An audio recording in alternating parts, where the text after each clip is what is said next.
Ang pangalan ng halaman na ito ay hagunoy. Ito ay ginagamit ng mga sundalong Vietnamese noong panahon pa ng Vietnam War. Naging mahalagang parte ng kasaysayan ng bansang Vietnam ang halaman na ito dahil ito ang kanilang gamot sa mga sundalong may malubhang sugat dulot ng pakikipagdigmaan. May taglay itong alkaloids at flavonoids na nakakapagpatigil ng labis na pagdurugo. Itatapal lang ang dinikdik na dahon sa parte ng nasugatan. May taglay din itong antibacterial, antifungal at anti-inflammatory. Akalain mo nga naman na ang pakalat-kalat na damong ito ay may kakayanan palang magpagaling ng cyst at nakakapagpagaling din ng cervical cancer. Pinananatili nito na healthy ang reproductive organ ng kababaihan. Nakakapagpigil din ito ng diabetes. Magaling din ito magpagaling ng vertigo. Eksperto ito magpagaling ng ulcer. Pinananatili din ito ang pagiging malusog ng ating puso. Kaya niya ding pababain ang cholesterol level sa ating katawan. Mahusay din ito sa uric acid. May kakayanan din itong pababain ng ating blood pressure. Sa sobrang pananakit ng tiyan, mahusay din ito. Ang gagawin po lamang, maglaga ng kahit ilang piraso ng dahon na ito, pakuluan sa 1 litrong tubig sa loob ng 10 minuto at uminom ng 4 hanggang 5 baso sa loob ng 1 araw. Dagdag pa dyan,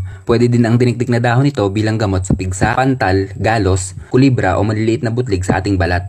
Ang ubo, sipon, lagnat ay kaya din itong lunasan. Pwede din itong gawing natural fertilizer sa ating halaman. Kaya kung napapansin ninyo pag may nakikita kayong hagunoy ay sobrang dami nito at kusang nabubuhay kahit hindi inaalagaan dahil yan sa taglay niyang natural fertilizer. I-share po natin ang video na ito para po makarating sa ating mga kababayan. Huwag din kalimutang mag-follow sa ating page.